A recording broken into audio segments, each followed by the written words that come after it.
നീതാനല്ലോ ജഗത്തും ചരവും അപരവും സർവസമ്പത്തുമോർത്താൽ നീതാനല്ലോ നടത്താൻ നിപുണതയഖിലം കാത്തു രക്ഷിക്കുവാനും ഏതാനും കുണ്ടിഹത്തിൽ പകലിരവുമഹം ഭാവിയായി തീർന്നു ഞാനെൻ മാതാവേ കാത്തു രക്ഷിക്കുക കഴലിണയിൽ ക്ഷീണനായി വീണൊരെന്നെ. ദേവീ ശരണമമ്മേ. സുപ്രഭാതം, ശുഭദിനം. എല്ലാ ധന്യാത്മാക്കൾക്കും പുലർകാലവന്ദനം. ശ്രീമദ് ദേവി ഭാഗവത നിത്യപാരായണ പരമ്പരയുടെ ഇന്നത്തെ യജ്ഞവേദിയിലേക്ക് സുസ്വാഗതം. നവമസ്കന്ധത്തിലെ 28-ാമത്തെ അധ്യായം അവലോകനം ചെയ്തുകൊണ്ടുവരുന്നു.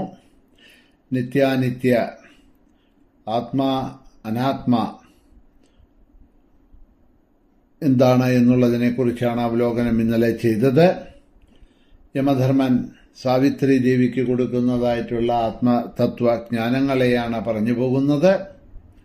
തുടർന്നുകൊണ്ട് യമധർമ്മൻ പറയുന്നു, ബുദ്ധിർവിവേചനാസാജ ജ്ഞാനബീജം ശ്രുതം വായുഭേദശ്ച പ്രാണാശ്ച ബലരൂപാശ്ച ദേഹിനാം.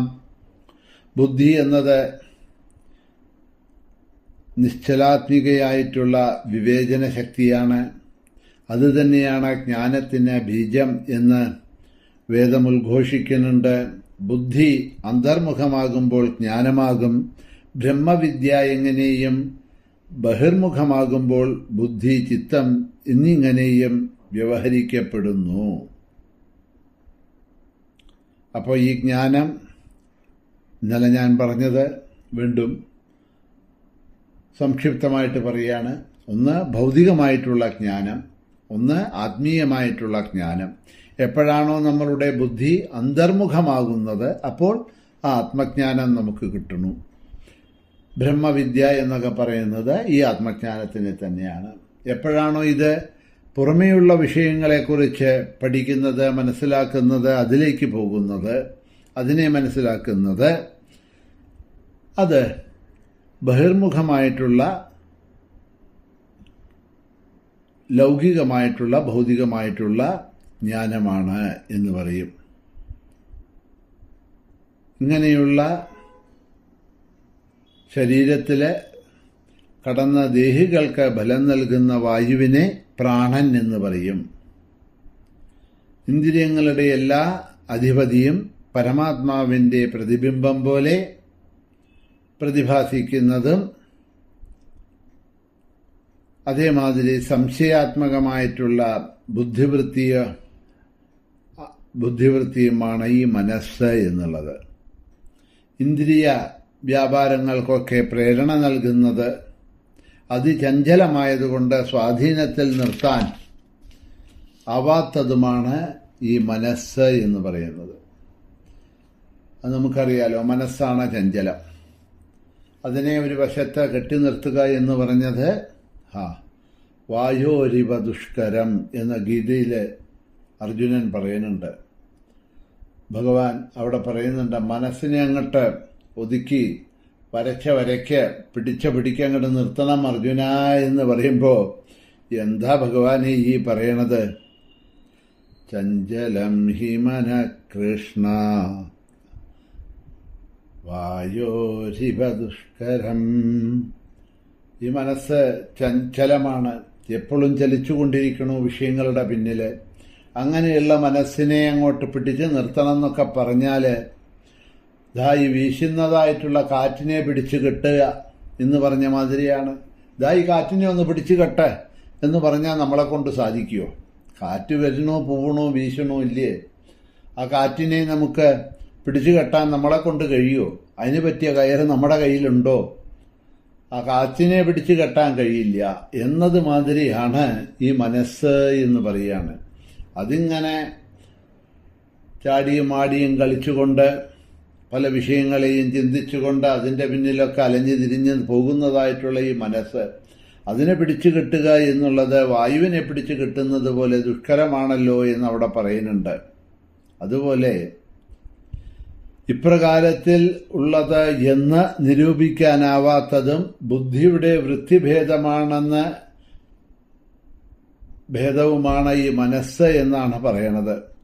കണ്ണ്, ചെവി, മൂക്ക്, ത്വക്ക്, നാക്ക് ഇവയൊക്കെയാണ് ജ്ഞാനേന്ദ്രിയങ്ങൾ. ഈ ജ്ഞാനേന്ദ്രിയങ്ങളാണ് സർവകർമ്മേന്ദ്രിയങ്ങളെയും അവയുടെ വ്യാപാരത്തിന് പ്രേരിപ്പിക്കുന്നത്. ഇത് തന്നെയാണ് ശത്രുവും മിത്രവുമായി സുഖദുഃഖങ്ങളെ അനുഭവിച്ചു കൊണ്ടിരിക്കുന്നത്. നല്ല വിഷയങ്ങളെ വ്യാപരിക്കുമ്പോൾ മിത്രരൂപത്തിലും സുഖവും, അസദ്വിഷയങ്ങളിൽ ഈ മനസ്സ് പോകുന്ന സമയത്ത് ശത്രുരൂപത്തിൽ ഭവിക്കണു. തന്മൂലം ദുഃഖവും നമുക്ക് വന്നു ചേരണു എന്നർത്ഥം. അപ്പോൾ സുഖദുഃഖാദികൾ ഉണ്ടാവാനുള്ള കാരണം എന്താണ്? ഈ ഇന്ദ്രിയങ്ങളുടെ അഴിഞ്ഞാട്ടം തന്നെയാണ്. പക്ഷേ അത് നല്ല കർമ്മങ്ങളിലേക്കൊക്കെയാണ് പോകുന്നത്, നല്ല വിഷയങ്ങളിലേക്കാണ് പോകുന്നത് എന്ന് പറയുമ്പോൾ അത് നമുക്ക് സുഖം തരും മനസ്സ്. അതല്ല മറ്റുള്ള വിഷയങ്ങളിലേക്ക്, അസത് വിഷയങ്ങളിലേക്കാണ് പോകുന്നത് എന്നുണ്ടെങ്കിലോ അത് തന്നെ നമുക്ക് ദുഃഖവും തരണു എന്ന് പറയാണ്. സൂര്യൻ, വായു, പൃഥ്വി, ബ്രഹ്മാവ് തുടങ്ങിയവരാണ് ഈ ഇന്ദ്രിയ ദേവതകൾ എന്ന് പറയാണ്. പ്രാണനോടുകൂടിയ ദേഹത്തിലെ അന്ധകരണത്തിൽ പ്രതിബിംബിച്ചിരിക്കുന്ന പരമാത്മ ചൈതന്യത്തെയാണ് ജീവൻ എന്ന് പറയണത്. അത് പ്രാണനെയും ദേഹ ഇന്ദ്രിയാദികളെയും നിയന്ത്രിച്ചുകൊണ്ടേയിരിക്കുന്നു. പരമേഷ്ഠാവും സർവവ്യാപകവും നിർഗുണവും പ്രകൃതി അതീതവും സർവകാരണങ്ങൾക്കും കാരണമായും ഇരിക്കുന്ന ബ്രഹ്മം തന്നെയാണ് പരമാത്മാവ് എന്ന് പറയണത്. ഇത് പ്രകാരം നീ ചോദിച്ച ചോദ്യങ്ങൾക്കെല്ലാം ഞാൻ നിനക്ക് ഉത്തരം പറഞ്ഞു കഴിഞ്ഞു. ജ്ഞാനികൾ ജ്ഞാനമെന്ന് കരുതുന്നത് എന്താണോ അത് ഞാൻ നിനക്ക് ഇവിടെ വിശദമായി പറഞ്ഞു. ഈ ജ്ഞാനമാണ് ജ്ഞാനികൾക്ക് മുക്തി നൽകണത്. ഇത് ഹൃദയത്തിൽ ഉറപ്പിച്ച് ഈ ഭർത്താവിൻ്റെ വിയോഗം, അതായത് ദുഃഖം വെടിഞ്ഞ് യഥാസുഖം സ്വഭവനത്തിലേക്ക് പോയിക്കോളൂ എന്നിവിടെ പറയാണ് യമധർമ്മൻ. കേട്ട സാവിത്രി പറയണു, എൻ്റെ പ്രിയപ്പെട്ട ഭർത്താവിനെയും ജ്ഞാനസമുദ്രമായ അങ്ങയെയും വിട്ട് ഞാനെവിടേക്കാണ് പോവുക? എനിക്ക് ചില ചോദ്യങ്ങൾ കൂടി അങ്ങോട്ട് ചോദിക്കാനുണ്ട്. അവയ്ക്കും അങ്ങ് ദയവായിട്ട് മറുപടി ചെയ്തു തരണം. ജീവികളെ ഏതേത് കർമ്മങ്ങൾ കൊണ്ടാണ് ഓരോരോ ജീവികയായിട്ട് വന്ന് ജനിക്കുന്നത്? ഏത് കർമ്മം കൊണ്ട് സ്വർഗവും ഏത് കർമ്മം കൊണ്ട് നരകവും കിട്ടണു? ഏത് കർമ്മം കൊണ്ട് മുക്തിയും ഏത് കർമ്മം കൊണ്ട് ഗുരുവിലെ ഭക്തിയും ലഭിക്കണു? ഏത് കർമ്മം കൊണ്ട് യോഗിയും ഏത് കർമ്മം കൊണ്ട് രോഗിയുമായി ഭവിക്കണു? ഏത് കർമ്മം കൊണ്ട് ദീർഘായുസ്സും ഏത് കർമ്മം കൊണ്ട് അല്പായുസ്സും ജീവനുണ്ടാവണു? ഏത് കർമ്മം കൊണ്ട് ദുഃഖിയും ഏത് കർമ്മം കൊണ്ട് സുഖിയുമായിട്ട് ജീവാത്മാവ് ഭവിക്കണു?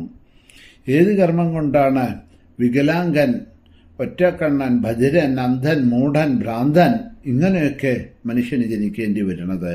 ഏത് കർമ്മം നിമിത്തമാണ് ഭ്രട്ടൻ, ലുബ്ധൻ, കള്ളൻ മുതലായിട്ടുള്ള ജന്മമായിട്ട് ഭവിക്കുന്നത്? ഏത് കർമ്മങ്ങൾ കൊണ്ടാണ് സാലോക്യം മുതലായിട്ടുള്ള 4 വിധത്തിലുള്ള ആ മുക്തികൾ, സായുജ്യം, സാലോക്യം, സാമീപ്യം, സാരൂപ്യം എന്ന് പറഞ്ഞ 4 മുക്തികൾ ലഭിക്കുന്നത്? ഏത് കർമ്മത്തിൻ്റെ ഫലമായിട്ടാണ് ഒരുത്തൻ ബ്രാഹ്മണനും തപസ്വിയുമായി ഭവിക്കുന്നത്? സ്വർഗഭോഗങ്ങളും വൈകുണ്ഠവും ലഭിക്കുന്നത് ഏത് കർമ്മം കൊണ്ടാണ്? സർവോത്കൃഷ്ടവും ദുഃഖരഹിതവുമായ ഗോലോകം ഏത് കർമ്മങ്ങൾ കൊണ്ടാണ് ലഭിക്കുന്നത്? നരകം എത്ര വിധത്തിലുണ്ട്, എത്രയുണ്ട്, അവയുടെ പേരുകൾ എന്തൊക്കെയാണ്? ആരെല്ലാം ഏതെല്ലാം നരകങ്ങളിലേക്ക് പോകും? എത്ര കാലം അവിടെ കഴിയും? ഏതേത് പാപങ്ങൾ ഏതേത് രോഗങ്ങൾ ഉണ്ടാക്കണു? അങ്ങനെ 100 കൂട്ടം ചോദ്യങ്ങളാണ് ഇവിടെ സാവിത്രി ദേവി യമധർമ്മനോട് ചോദിക്കുന്നത്. ഇങ്ങനെയുള്ള ഈ ചോദ്യങ്ങളോടുകൂടിയാണ് ഇവിടെ ഈ 28ാമത്തെ അധ്യായം അവസാനിക്കുന്നത്. ഈ 28ാമത്തെ അധ്യായത്തിൻ്റെ പാരായണ പ്രഭാഷണങ്ങളോടുകൂടിയിട്ട് നവാഹ യജ്ഞത്തിൻ്റെ 7 ദിവസം സമാപിക്കുകയാണ്. ഇനി അടുത്ത നവമസ്കന്ധത്തിലെ 29-ാമത്തെ അധ്യായ പാരായണം നമുക്ക് അടുത്ത 8-ാമത്തെ ദിവസത്തിലാണ് തുടങ്ങുന്നത്. ഇപ്പോൾ 7 ദിവസത്തെ പാരായണങ്ങൾ, പ്രഭാഷണങ്ങൾ നമ്മൾ ഈ നവാഹത്തിൽ ദേവീഭാഗവത നവാഹരൂപത്തിൽ ചെയ്യുമ്പോൾ ഇതോടുകൂടിയാണ് 7-ാം ദിവസം അവിടെ അവസാനിക്കുന്നത്. ബാക്കി ഭാഗങ്ങളെ നമുക്ക് 8-ാം ദിവസമായ നാളത്തെ യജ്ഞത്തിൻ്റെ 8-ാം ദിവസം കൂടിയാവുന്നതായിട്ടുള്ള നാളത്തെ ഭാഗങ്ങളിലൂടെ വിശദീകരിച്ചു കൊണ്ടുപോകാം. എല്ലാവർക്കും ശുഭദിനം നേർന്നുകൊണ്ട് നിർത്തുന്നു. ശ്രീ മഹാദേവ്യേ നമഃ, ശ്രീ ഹരയേ നമഃ, ശ്രീ മഹാലക്ഷ്മീ നമഃ, ശ്രീ മഹാസരസ്വത്യേ നമഃ.